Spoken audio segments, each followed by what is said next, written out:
Welcome to Rock Your Life with Ari and Alexander. This is your place to be for all things mastering your mindset, diving into your spirituality, and having some fun. And today we're going to have a lot of fun because I have one of my favorite people on the planet. Rob Mack is my guest today. Rob is a positive psychology expert, a celebrity happiness coach. He's an author. He's written a book called Happiness from the Inside Out, The Art and Science of Fulfillment. I've known Rob for quite a few years. I met at the gym. I'm going to tell you that story. And he has been a host on TV shows. His work has been endorsed by Oprah. I mean, hello, you've seen him all over on the Today Show, Access Hollywood, E, GQ. He's all over the place. And he's here with us today to help us learn how to be happy from the inside out. So hi, Rob. Thank you so much for being here with me. I'm so excited to be here. Thanks so much for having me. It's so fun. I haven't seen you for like over 2 years, right? Way too long. It's way too long. Rob and I met at the gym because we both like to work out a lot. And we're going to talk about all the happiness stuff today, which kind of goes hand in hand, I think, too, with confidence. And so I'm going to tell a little story about when I met you.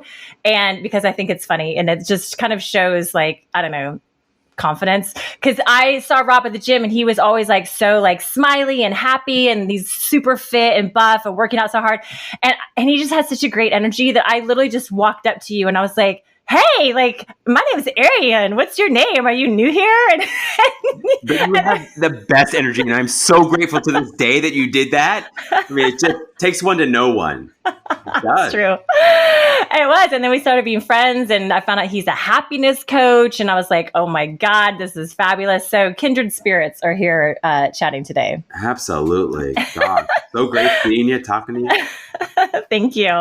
So it's cool, Rob, because I love what you do as a happiness coach. And I know there's a lot of layers to this. And I think sometimes people can think, just think positive and be happy. And that's not actually how you work. And that's not actually coach people. So I just like you to give us the overview of, because you have a master's in positive psychology and you have a book, Happiness from the Inside Out, The Art and Science of Fulfillment. You are the master in this. So in a top level sense, how do you describe happiness?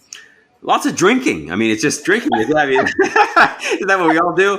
No, I would say that happiness is the innate, peaceful aliveness that exists within you at all times.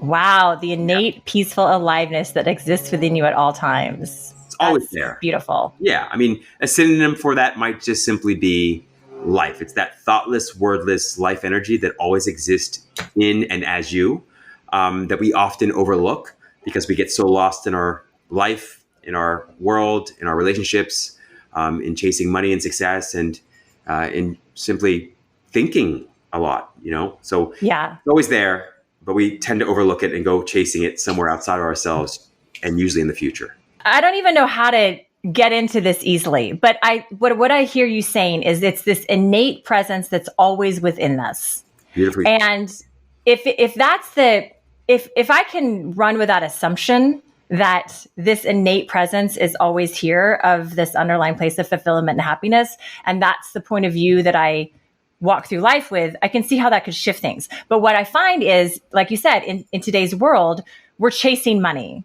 We're chasing a relationship. We're chasing the body. It's always when I get the thing, when I make the million, whatever your number is, $100,000 a year, 50, whatever, 100 million, whatever the number is. When I get that, then I'll be happy. When I have the relationship, then I'll be fulfilled. When I finally lose the 10 pounds, I'm going to feel really good about myself. Yeah. Postponement, procrastination, delay, right? Why wait? I've always been an extraordinarily impatient person. I was an impatient kid. And I think that's part of what allowed me to come around to just, I guess, appreciating what other people had been saying for so long, whether it was spiritual teachers or scientists or whatever, which is essentially that happiness is within you. But you're absolutely right. Everything else that we might be led to believe about happiness being outside of us in something or somebody or someplace else other than where we are and other than who and what we are is ultimately a lie, and it's fun. It can be fun, enjoy it for a while, but everybody and everything makes a false promise that it cannot possibly keep, which is, I'll make you happy. No, I'll make you happy. No, I'll make you happy. But if you chase enough of that for long enough, you come to realize that nothing and nobody can make you lasting, meaningfully, and abidingly happy but yourself. Wow. Okay. So in a life where I have challenges, and I'm speaking, to everyone listening, everyone has challenges of some sort, right? And even through COVID, we're recording this in April of 2021, so we're coming out of a lot of the COVID restrictions, but it's been call it quote challenging year for a lot of people.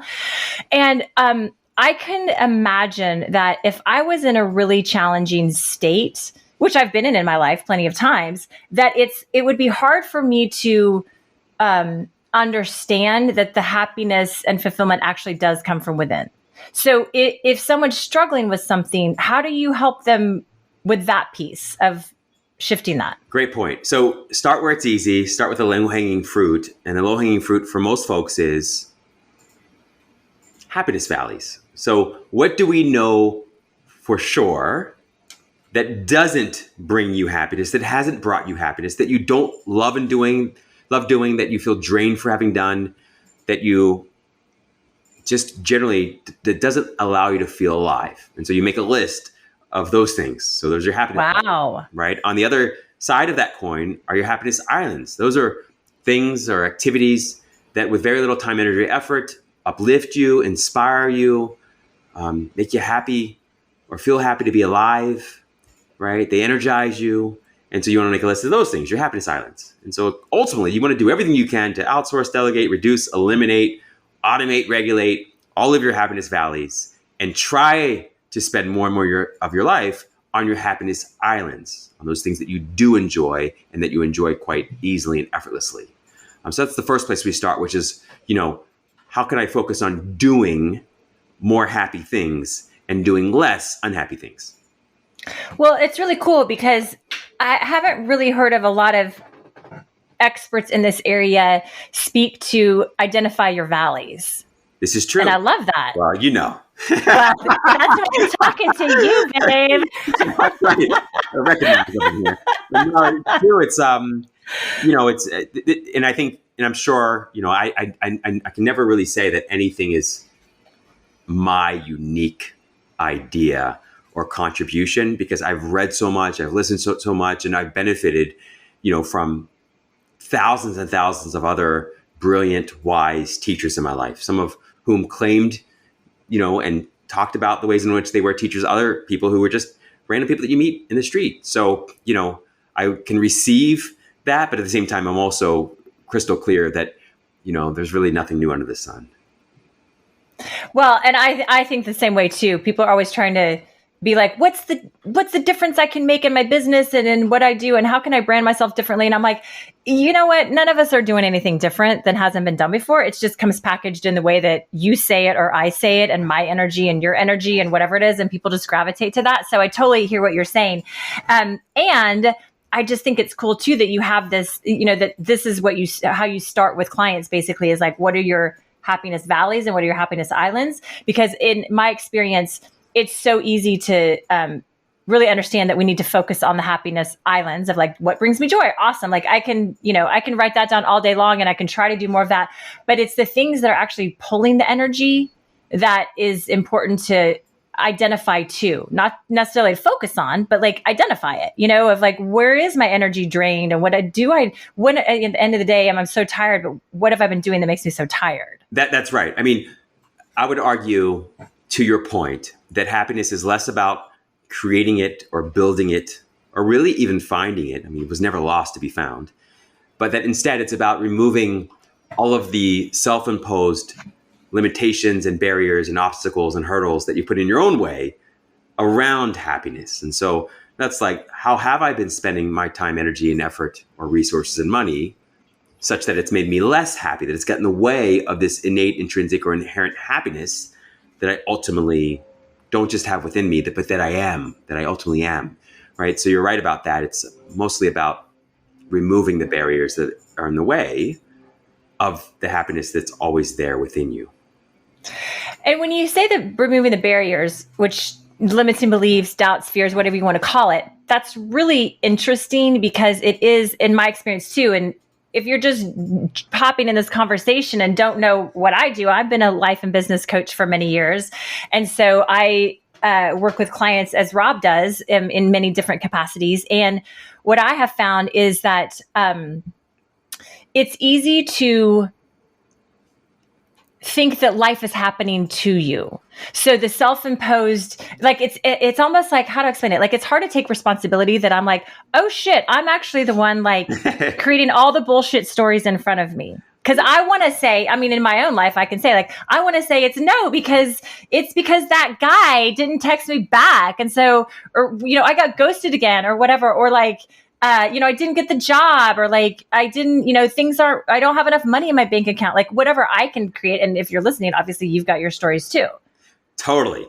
It's, so easy and convenient and habitual to blame somebody or something else for the way you feel. And it's human, it's right? So easy. It's so easy. And it's so fun. It is. It can be a ton of fun, and a ton of frustration in there as well. And what's interesting about that is that, you disempower yourself. We disempower ourselves every time we do that, right? So every time you blame anything or anybody else for the way you feel, you've actually disempowered yourself to do something about it. And so happiness is really about taking your power back, or better said, about recognizing and realizing you can never give your power away, and you never need to get it from anybody else because you can't get it from anybody else. And so, yes, at the end of the day, happiness is something that is completely within your control. There's no question about that. So cool. And this is such a sexy conversation because it's like this. I love bringing the power into it, the empowerment, because you just said if anytime you disempower yourself when you blame something outside yourself for your experience. I mean, that's strong. It is strong. It is, because we don't think about it that way. We just, No. you don't realize that if you blame someone else, you've literally given up your ability and control around it, right? And it's not just that you've ruined the present moment by feeling unhappy about something that you claim to have no control over, but you've then also given up your control and power in the future moments too. And if you know anything about the science of positive psychology, which you do, and hopefully I know a little bit something about that, or if you've lived life long enough, you also realize and recognize that when you improve the way you feel in this red hot moment, you also improve how you do in this moment and in future moments, right? And so when you feel better, you do better. And when you feel better, life goes better. Mm-hmm. And so that's science, right? We know that. We know that the happier people live longer, 6 to 7 years longer. We know they make about $600,000 to $700,000 more on average over the course of their entire lifetime. We know they get married earlier, stay married longer, and are happier in all the relationships, whether they're married or not. Because it's definitely not about being married. It's about being loving and loved and happy. We know they experience less job burnout, better health outcomes. In every way, in all ways, happiness enhances your life. But in order for happiness to lead to the success you want, so the things you want, the circumstances, conditions, experiences, the money, the health, the body, you have to find a way to get happy without all the stuff you want. And that is like the key to life, is to be happy, to experience that fulfillment without having all the bells and whistles. That's right. And then you get all the bells and whistles. And even if you don't, it doesn't matter so much because you've got the ultimate prize anyway. Yeah. Like you only want the stuff because you think you'll feel better for having this stuff. But if you have the prize, if you have that feeling already, this stuff is nice, but it's just icing. It's not the cake. I love that. I want to dive into that with you, and I want to hear some specific examples from your life or your clients' lives, because I think it's really important to hear these concrete, kind of transformational moments. But we're going to take a short break and we'll be right back. And if you're just jumping in, this is Rock Your Life with Arian Alexander with my amazing guest, Rob Mack, who is the happiness coach and expert. And we'll be right back. Fun for Life Radio, because there's no fear when you're having fun.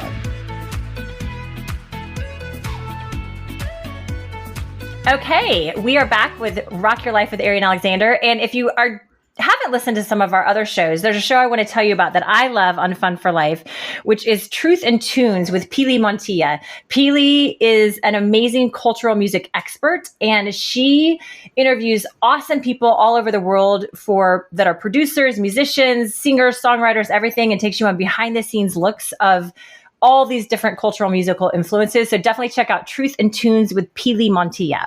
And I'm here today with Rob Mack. And we left off with you just talking about how it's important to cultivate that experience of happiness and fulfillment before we get the goodies, basically. And it's not a guarantee. Okay, so here's the one thing. I think The Secret ruined every fucking thing about manifestation and happiness. I'm like, oh my God, I literally want to punch people when they're like, well, The Secret. I'm like, oh my God, seriously. It's great. Like when it came out, like it helped so many people and changed so many lives. And I love anything that helps with transformation. On the flip side, so many people have bought into this story that like, if I just think about the red Ferrari long enough, I'll get the red Ferrari. And still thinking that's going to create their happiness. So I'm like, oh my God, there's so many more pieces to the puzzle here than just thinking about a red Ferrari and getting a red Ferrari. So this is where you come in, where it's like, you got to have the happiness before you even think about the fucking red Ferrari. Oh, yes. I thought you were giving me my Oprah moment where I was like, you get a red Ferrari, and you get a red Ferrari, and you get a red Ferrari. Well, yes, let's do that too, please. Because I would like a red Ferrari. I mean, come on. We'll take a red Ferrari. Sure. It's such a good point you make. I think, and we've all heard the quote expressed by Jim Carrey where he says, I want everyone to become rich and successful so they can finally discover that it's not the answer, that it ultimately won't make you happy. And it's hard. It's hard. Unless you've actually experienced and realized some of your dreams and some of your goals and fulfilled some of your desires, it's easy to fall victim to a very seemingly positive experience of hope. Like hope is amazing. Hope is incredible. Hope will keep you alive. And also, hope will continue to encourage you to procrastinate and postpone and delay the happiness that is available to you right here and now, right? And so you want to be careful about that. Be careful about projecting your happiness, self-love, or peace into the future. Wow, I just wrote that down. I'm just taking so many notes as you're speaking, but you said hope will encourage you to procrastinate. That's fascinating because it is. It's like, I hope I'm going to, in my mind, and it might not even be spoken out loud, right? It might just be in your head, but it's like, oh, I hope I get the job, or I hope I make more money, or I hope I get the house, or whatever it is. And that is running in a future fantasy that will keep you from actually doing what you need to do in this moment, even in order to create that future. Absolutely. I mean, another way I've sort of heard it expressed is like a desire is a commitment you make with yourself to be unhappy until something in the future happens, right? Oh, wow. It's a commitment actually you make to, and that's often, and it doesn't have to be that, right? There's another way of experiencing desire, which is like, I'm super deeply grateful and appreciative and joyful in this moment. And I feel like I'm pre-paving this positive, healthy, happy, harmonious future experience. But I'm not waiting on it. I'm not depending on it. My happiness isn't contingent or conditional, on it. And, it's a much healthier way, not only to live your life, a much happier way, but also it's a way to experience increasingly authentic and expedited success. If you can find a way to be happy now without the stuff, without the experience. Mm-hmm. That's so cool. I love, I really, everything you're saying, I'm just getting so excited talking to you because you have so many like nuggets of, I'm glad we're recording this so you can listen to it back because you've got a lot of nuggets in here for your next book. Yes. Good call. With a special co-author, friend of mine. Right. Yeah. Right. Very cool. Because it's, that you're pre-paving the way for your future, which is, I like that. This present moment, the happiness and the moments that you create now are pre-paving the future moments, but it's not dependent on the future moments to make this moment awesome. That's right. It's happiness is not only the greatest success, it also leads to success, right? Traditional forms of success. And it's a cheat code. It's a master key to success in all and every area of your life. And even if that weren't true, even if it didn't lead to the success you want, it still is the greatest success because it's the reason you want the success. And so you can just cut out the middle man, the middle woman, the middle path and approach and stop routing your happiness through other people, other things, other places, and go directly to the source for it. And you'll quickly find that all of your life is enhanced as a result of that, right? So you start to experience much more successful conditions and circumstances simply by tapping into, tuning into, and turning on to this inherent happiness within.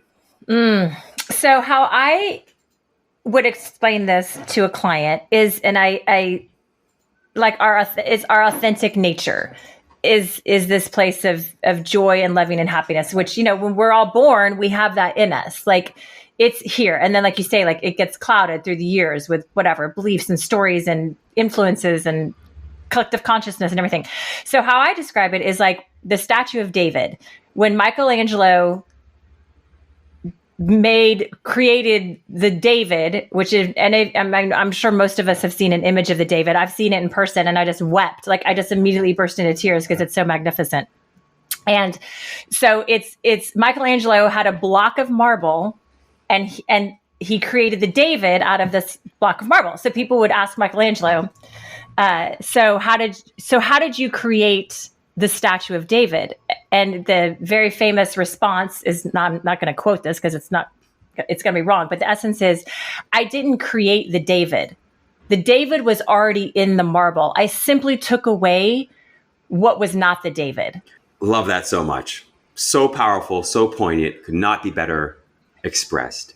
Ultimately, happiness is not about addition. It's about subtraction, right?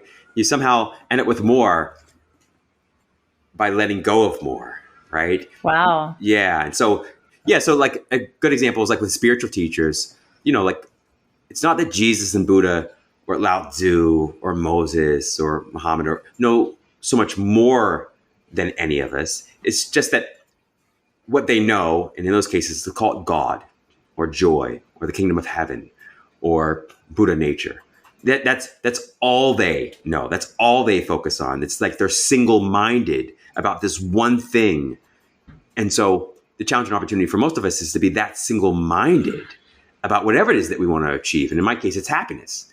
And when you're that single-minded, you make a ton of progress very quickly. Like Bruce Lee had this great quote. He would say, I fear not the man or woman who's practiced 10,000 kicks once, but the one who has practiced one kick 10,000 times, right? So there's something about this Michelangelo story that you share and about these other folks that reminds me both that, yes, the beauty and splendor is within you, the power is within you, and also there's real power and value in being single-minded and very focused and intentional in your effort. That's very cool. It is so important. I love that single-mindedness. And I think that's where in today's world, we can get so split with all the things, with our work and families. And then of course there's Instagram and Facebook and blah, blah, blah. And, and it's this never ending.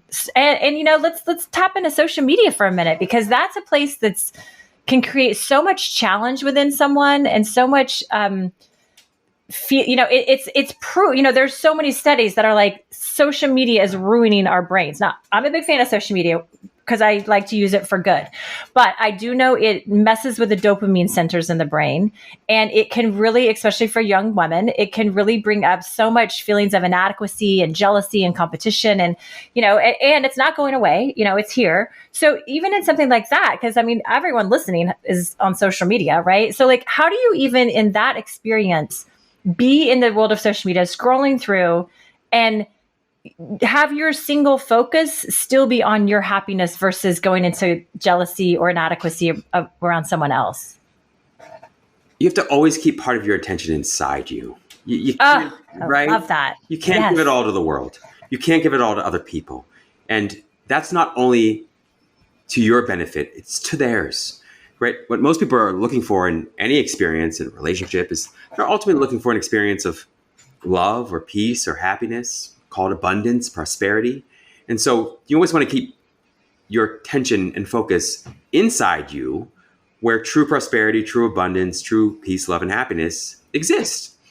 If you don't do that, if you become distracted by the movie that's happening around you, the movie that is the world, you will quickly get lost in the scene. And you will be upset when other people are upset. You'll be crying when other people are crying. You'll be laughing when other people are laughing. And that might be kind of sort of enjoyable, but it's not transformative, and it's not a good way to lead or direct your life. You will quickly get swept up in what everybody else in the world is doing or thinking or saying or feeling. And so you want to be a lot more intentional than that. And you want to keep part of your focus and attention inside you. I call it practicing the presence. You can call it anything you want, but it's always keeping part of your attention inside you, communing with, resting and relaxing in that peaceful aliveness that always exists inside. I love, this is so cool about how you actually do this, because my follow-up question was going to be, how do you actually cultivate this? And you answered it before I even asked it, because you're reading my mind clearly. And I was going to say, like, how do you actually cultivate this experience within yourself? And you said it's practicing the presence, which to me, it's of course through meditation. I mean, we all know like meditation connects us to that place. But what I hear you saying is it's not just about being in meditation. It's about being in your life and still having a little bit of attention on the inner presence. Oh, so yeah. Well, and I'm not great at putting words to this, but I'm curious how you support someone in cultivating that as we're walking around on the planet. You want to be that. And you want I love this. Right? I'm just getting chills. It's so good. You know I love you so much. You want to be it. You can show them better than you can tell them. And you can teach them best through your living, shining example. That is something I've learned through 20 years of being a coach and trying to tell people. And people trying to tell me, you can be it. So you want to, it sounds like such a cliche, but cliches become cliches for a reason. You want to be the change that you want to see within other people. And you want to access yourself within yourself what you want other people to feel or to access within themselves, right? And so you want to practice it all day, every day, simply for the joy of it. If you practice it for any other reason, like to get good at it, you're not going to get good, maybe ever. And if you do get good, it's going to take you a long time. It's going to be very painful. So instead of trying to get good, which will actually prevent you from getting good at it, just focus on enjoying it as deeply as humanly possible. One way to do that is to practice what I call micro-meditation. Micro-meditation is just one breath. So the first meditation course I had, I thought I was having a panic attack. It was 30 minutes and I was sitting there and I was going crazy, and I soon discovered that 30 minutes was too long, 5 minutes even was too long, but I could do one breath. So you take one breath in through the nose, you let your stomach expand more than it normally would. Then you breathe back out of the nose and you let your stomach contract more than it normally would. And you let all your thoughts go. Don't touch any thoughts. And for that one moment, you want to pretend like that's the last breath or last moment you'll ever have on the planet. And you want to juice it or milk it for as much joy as you can possibly get out of it. You're not doing it for any other reason than to be a complete hedonist. You want to be perfectly selfish about it. Okay. And you can do it as often as you can remember throughout the day, no matter what else you're doing. Swiffer, doing the laundry, you're in the conversation, maybe with somebody super boring, even more incentive to do it. But the idea is just to practice living each moment as though it's your last and not thinking about it, just feeling deeply into this breath, right? This breath that is life. So if you do that for about 21 to 66 days, you'll rewire your brain to do it or begin doing it automatically. Oh my gosh, that's so cool, because I hear you about sometimes meditation. I'm like, if I turn on a meditation and it's like 45 minutes, I'm like, seriously, there's no way I'm going to do this. Right. I have about a 20-minute span and I'm like, all right, that's a wrap, folks, which I could definitely get better at it. But yeah, I'm not trying to. Like, I'm just like, okay, I'm good. So I hear you, but this place of one breath, like we can all do one breath. There's no excuse. Exactly. Everybody can do one breath. And if you can do one breath, it's just rinse, wash, repeat. Yeah. Right.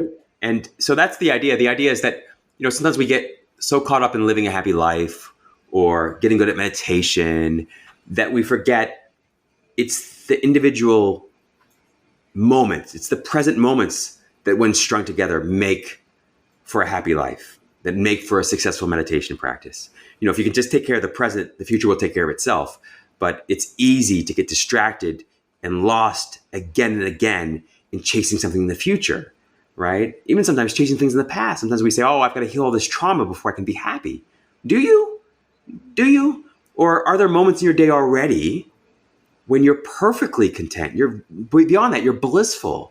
You're joyful. You feel self-love. It may be fleeting, but if you've had one moment, you can cultivate another and another, and you can just do it, only have to do it, only can do it one moment at a time. So good. So good. So I'm curious in an experience in your own life or a client's life where, it's like, what are the possibilities? And I'm curious when clients come to you, what are they coming to you for? Like, what do they say that their challenges are?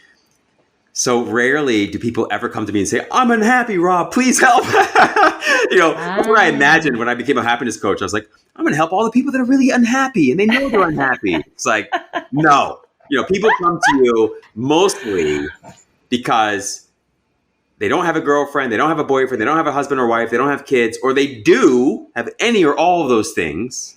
And those other people are making them miserable. Or they come, wow. Or they come because they're not more successful. They want to be more successful. Or they come because they're so successful, but they still feel strangely listless or depressed or stressed or anxious. Maybe they're working too much.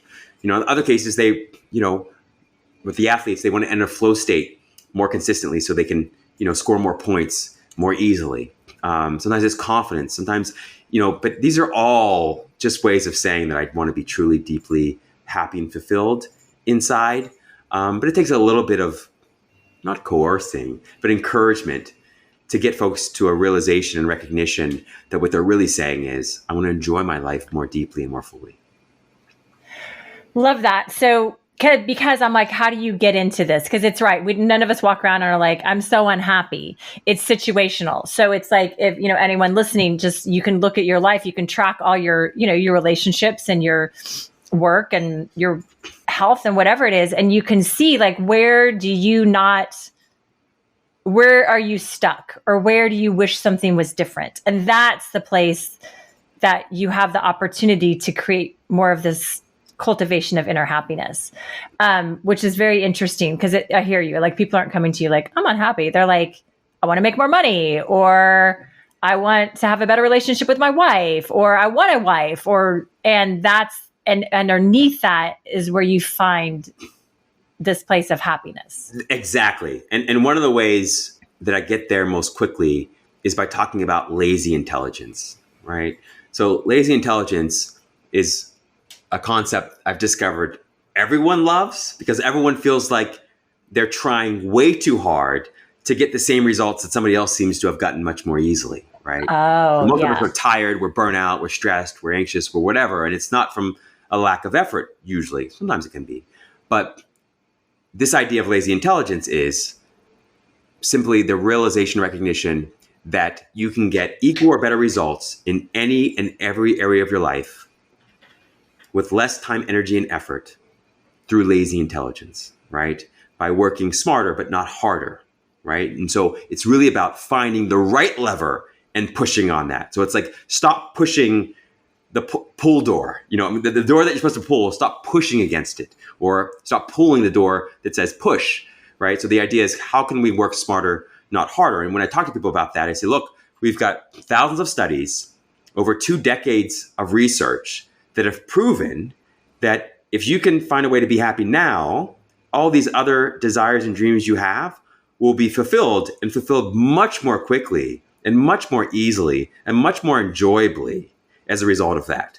And so usually people are up for that because they've tried everything else. They've tried working harder. They've tried investing more money. They've tried convincing their partner or spouse or the random stranger to change their behavior, and it hasn't worked. Wow. Yeah. It's very interesting to see this because none of us escape humanity. So the humanity is going to come in, and we're going to think we need this thing, and then we'll be happier no matter what the thing is. It's going to happen, and it's going to happen over and over and over and over again, because that's the human form is wired for this. Like, the ego wants the goodies, basically. It's the human race. I mean, it's the rat race, right? Mm-hmm. Human race, rat race. I mean, in the positive psychology world, we just simply call it, well, not so simply, but hedonic adaptation, or the hedonic treadmill. But the idea is that you can never get enough of something you don't really need, right? Wow.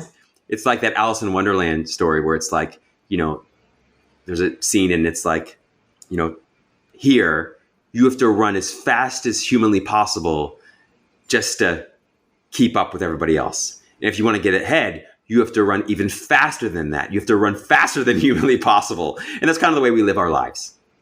Yeah, it is. And I mean, my gosh, in America, it's like, work harder, work harder, work harder. That's all, it's like, to get ahead, you have to work hard. Like all my clients, I mean, and me included, like have been running that story forever.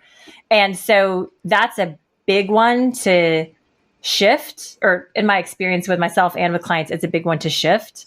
And what I hear you saying is it's, first of all, keeping a bit of that attention within and focusing on the joy factor. It's interesting. I have a new company that I haven't told you about, but it's, but the CEO that I work with, he always says, it's not about the thing. He's like, we're in this to work. We're in this for the journey.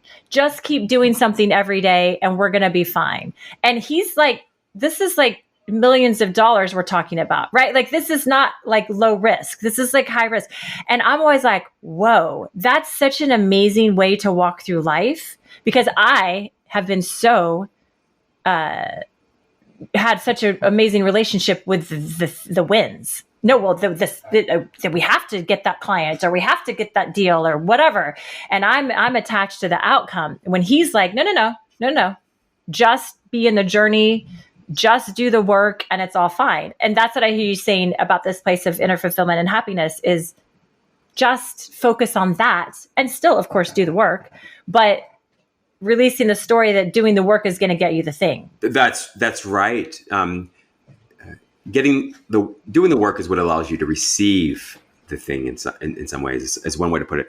The simpler way to say it is that focus on not the fruit of the action, but the action itself. And the fruit will take care of itself, right? And so what happens with lots of us, and I grew up playing sports, and you can easily become distracted by the scoreboard, and then you compromise your ability to score. Every time you look at the scoreboard over and over again, you're actually taking your attention and focus away from the one thing you can control, which is the score, right? It's actually scoring.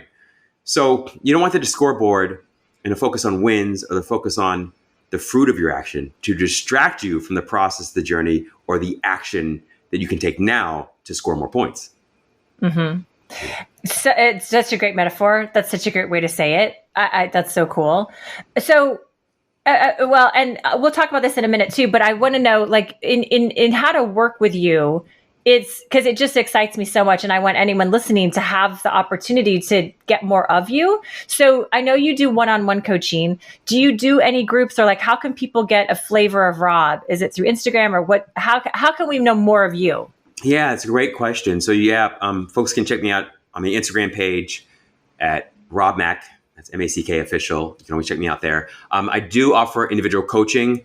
I have a bit of a wait list, but I love working with people. So please reach out. And if it's not me, I will make sure that, we get you in touch with somebody that is going to be great for you. The other way is that I do, and increasingly offering like group coaching experiences for folks. That's also available at my website at coachrobmack.com.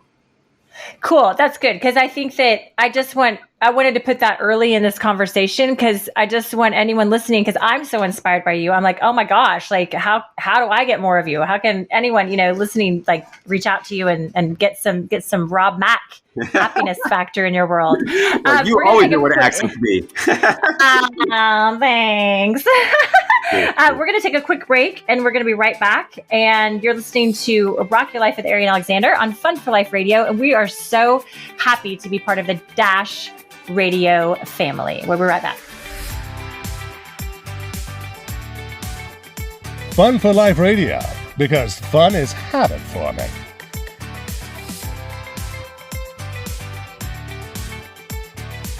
All right, we're back with my friend Rob Mack, who is a happiness expert. Oh my goodness. So I want to share with you an example from my life that might be helpful for someone listening too, of how, well, let me just tell you, and you can reflect to me. So, I'm single and have been single forever. Boyfriends here and there, but nothing too interesting. Congratulations. I'm the unicorn. But what happened was last year, 2 years ago, like I'd always been like looking for the relationship. Like my whole life, I've been like, I want a boyfriend and I want this long-term partner. And that's how, like when I'd go on these dates and I'd be, telling these guys like, yeah, like I'm not a dater. Like I'm a long-term relationship girl, blah, blah. Okay. And it just never happened. I'm a lady of a certain age. I look a lot younger, but like, I ain't as young as you think. And I'm like, what is up that like this thing that I've said I've wanted and made vision boards around and meditated around, and it still never manifests. And so I had a really great therapist, and she was always like, it's like you said the exact thing earlier. She was like, you're thinking that the relationship is the icing on the cake. And she's like, that's backwards. She's like, you're the cake. Like you're the cake. You're all of it. Like the relationship is the icing, but it's not the cake. It's not the experience is Arian every day with Arian. And she's like, so when you can focus on that and then know that like, if relationship happens, great. If it doesn't, who cares? Whatever. Cause it's the cherry. It's just not the cake. And she had to tell me that about 8,000 times before it sunk in. But what happened was at one point, there was such a switch within me where I literally went, fuck this. I do not fucking care if I'm in a relationship. I am so tired of looking for it. I am so tired of like saying I want this long-term thing and nothing happens. And so I went, and I was like, you know what? I just want to work. I just want to make money. I want to serve my clients. I want to just, work out like the things that I love. Right. So I just literally shifted my focus and that's probably like 2 years ago. And it's funny because everyone says, see, the fucking secret, which I hate. Everyone's like, oh, well, see, when you stop being attached to it, that's when the thing will come. And I'm like, listen, bitches, that's not what happened. I still don't have a boyfriend. I still am, single, but you just see what I mean? Like it's not an either or thing. It's not like you try to manifest the thing. It's that you hear what I'm saying? Like people are like, oh, well, it's because you released it now you'll get it. And I'm like, that's not the point. You see, like, I'm like, it's not the point whether I have a relationship or not. The point is I'm doing what is fulfilling and delightful and fun for me. If a dude shows up and we're compatible and it's awesome and it's easy and flowing, great. And if not, great. I don't care either way. And that's the freedom that I have found in the happiness, not coming from this where I thought it would come from. That's profound. And that's true wisdom, right? Because and this is where it gets a little tricky and nuanced, and I won't spend too much time here, but we all love rules to live by, and we love guidebooks and how-tos, okay? And life is a little more complicated than that. It can be a little bit messier than that, right? And so, right, we get these ideas, if I just do this, then that'll happen. If I just do that, this will happen. And it's not that it's not true, but even science, there are outliers. Even science, there are inconsistencies, right? And, nothing works 100% of the time, all the time, no matter what kind of thing. Now, I'm going to go beyond that because I don't want people to freak out. The real opportunity, I think, in life is to not spend your time and energy trying to control uncontrollable things. And instead, when everything around you or the thing you care most about seems uncontrollable, to focus on the one thing that's always controllable, right? It's even more important to focus on that one thing, which for me, ultimately, is my experience of happiness, my experience of life, but my experience of happiness and freedom and abundance and prosperity. I can feel all those things, even when I don't have visible proof of their presence. I can still feel or have an experience of abundance or prosperity, right? Despite not having the trappings of it. Mm-hmm. So every time you go fall asleep at night and you have a dream and it's a fun dream or it's an exciting dream or it's a scary dream or you're really rich in the dream or it's a sexy dream, like you're actually so convinced that it's happening that you're enjoying it for its own sake, not recognizing that the entire time you're actually lying there right in the same bed you've always lied in, you've always been asleep in, and that nothing outside of you has changed in that real way. But on the inside, you feel differently for it. And because of that, you really cherish those moments. You really enjoy and love those moments. And so I'd say that, yes, most of us want to prioritize our objective reality, the conditions, circumstances of our life. We want to make that all important. But the truth is, the things that bother you don't bother your dog. The things that make you happy don't make your cat happy. I mean, just take little kids as an example. Little kids don't have the trappings of success. A lot of them that we do as adults, right? They don't have the fancy cars in the house and all that stuff. Maybe they live there. But notice how much more joy they have, how much more freedom they have, how much more fun they have. So ultimately, I think it's about that. And if you can be really intentional and committed to that, you tend to forget about the other piece of it. You make it less relevant. And then all kinds of things show up in your experience that reflect back the essence, more importantly, the essence of what it is that you most want, which is a feeling or experience of love, a feeling or experience of connection, of intimacy. I would argue that in lots of ways, even if I were and I'm not, if I really, really, really was desperate for a relationship, I'd say what I'm also looking for is the essence of this kind of conversation I'm having with you. I mean, that embodies and reflects what I want and what I think about in a relationship practically as well as anything else could possibly ever do, right? And so it's the essence, essentially, I think that we're ultimately after. And you can experience that essence in the presence or absence of anything or anybody you think you want. Oh my gosh, it's so empowering to really shift your point of view to this perspective, because what you're saying is, or what I hear you saying is, how I experience life is a reflection. So outer experience is a reflection of inner reality. That's one of the principles of the spiritual psychology that I've studied, which is similar to the positive psychology that you studied. Outer experience is a reflection of inner reality. So when I want to break this down because there's so many good things in here. When I'm in my joy and my happiness, no matter what is happening, what I hear you saying is, since outer experience is a reflection of inner reality, outer experience, people, places, and things are going to reflect to me the essence of what I'm experiencing. It doesn't necessarily, so this is where it gets not tricky, but this is where we have to be aware that life is going to show up not in the way we think it's going to show up. And you mentioned this earlier too. So for instance, if I'm having a challenge about something and I decide to instead focus on let's just say that, like, I can just use my example of a guy, right? So like once I shifted that focus to like being happy, like not releasing the need for the guy to come in to make me happy and focus on myself, then what's reflected on my inner experience of happiness, what's being reflected is all these other opportunities in life during COVID. Like, my life has completely changed during COVID. And I'm like, how the fuck did this happen? Right? The world's Armageddon just happened and my life is flourishing. And because I've been so happy on the inside and so fulfilled that it's not come in the form of this guy that I thought was going to, for my whole life, make me happy or whatever. But what's come in is so much greater than that, because it's reflecting the essence. It's reflecting this feeling of success, this feeling of happiness, this feeling of prosperity. And I could have never in a million years written the movie that said this was going to be my life today. Preach. So good. Preach that all day. That's exactly right. I mean, you couldn't have said it any more eloquently. Just so it was impeccable. Right. I mean, it really was. I mean that. And it's true. I mean, so here's the thing. We all think we're so smart. Right. And the truth is, but you really are, Rob. You are really smart. I'm going to fully receive that. I've had to work on receiving. I'm going to receive. I'm open to receiving any and all positivity in my life, for sure. And, any intelligence or wisdom that I have, I'm clear. It's not mine. It may come through me, but it doesn't belong to me.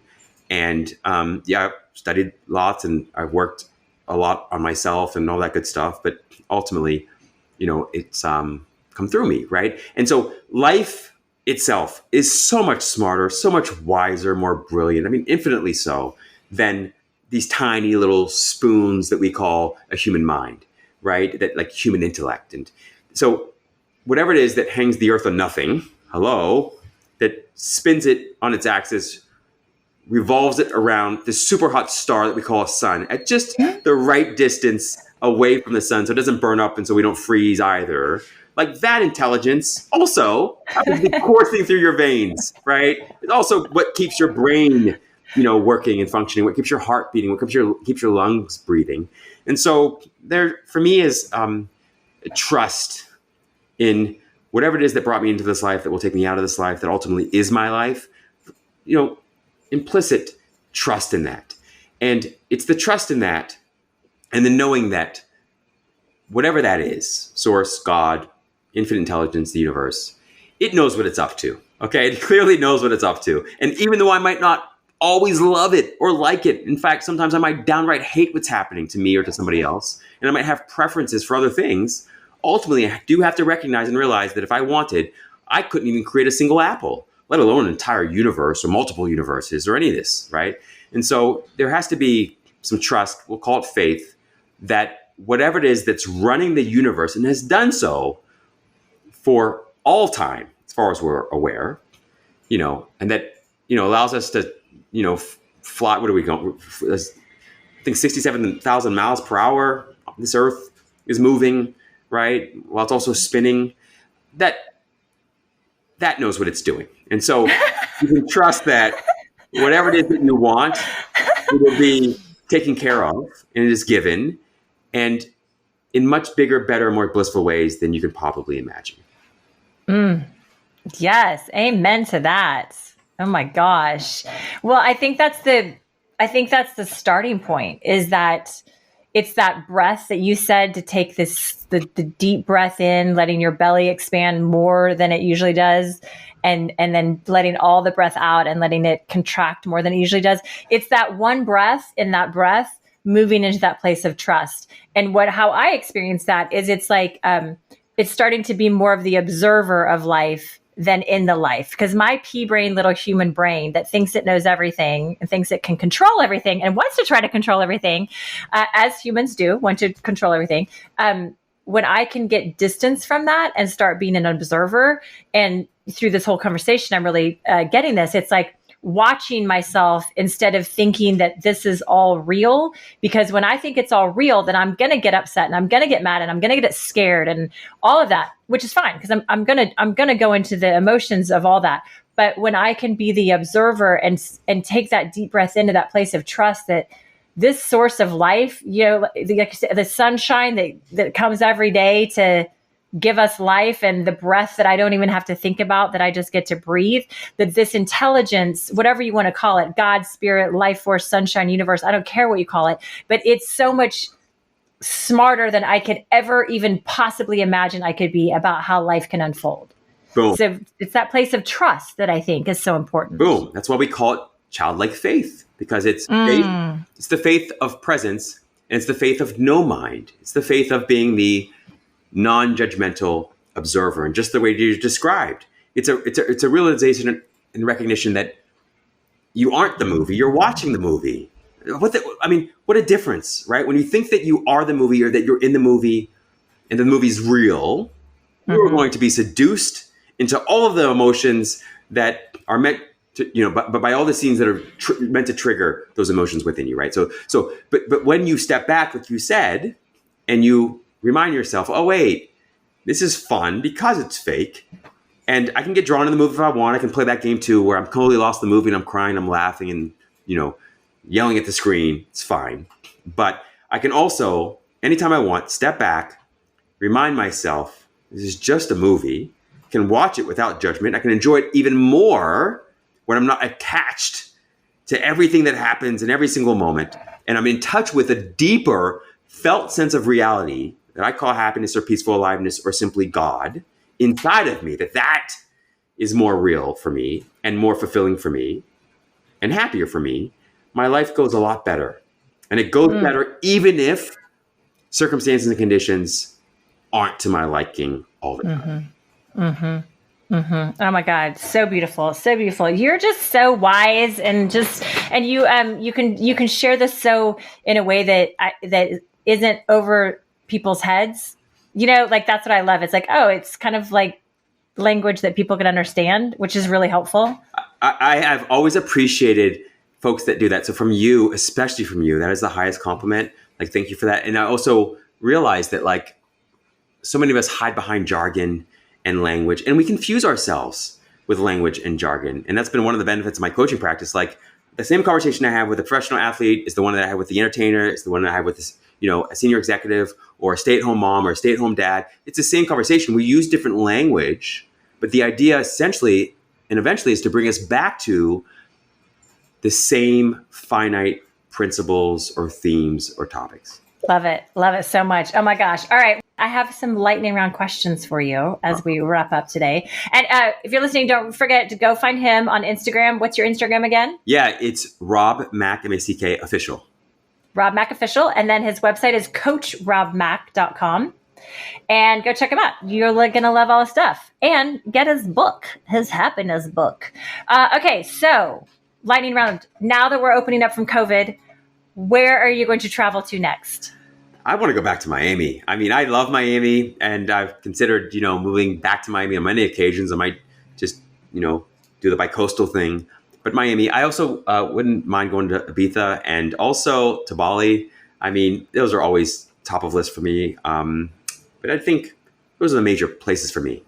Nice. Yeah. Good. I haven't been to Ibiza. I was supposed to go to Spain last fall when COVID happened. So I'm going to get that back on the list. Who knows if it's this year, but I'm with you there for sure. And I went to Bali in my 20s. So I'm overdue for Bali as well. Yeah, it's been at least 3 years. I know, 2 years. Oh, you need to go. Okay, good. What has been the best thing about COVID for you? These conversations, the ones that are deeply and truly meaningful and impactful and that I live for, quite frankly. So I'd say it's been that. It's also been, and it's that sort of magnified and replicated in various ways, not always quite as deep, but I think this experience has brought people face to face with this existential angst and anxiety that they often felt around the meaning and purpose of life and their life specifically, right? So I love having those kinds of conversations, and I've had more of those conversations over the course of this very challenging, but also very transformative year. Mm-hmm. Very cool. I love that. Good conversations. And that's part of staying in this place of fulfillment and happiness. That's right.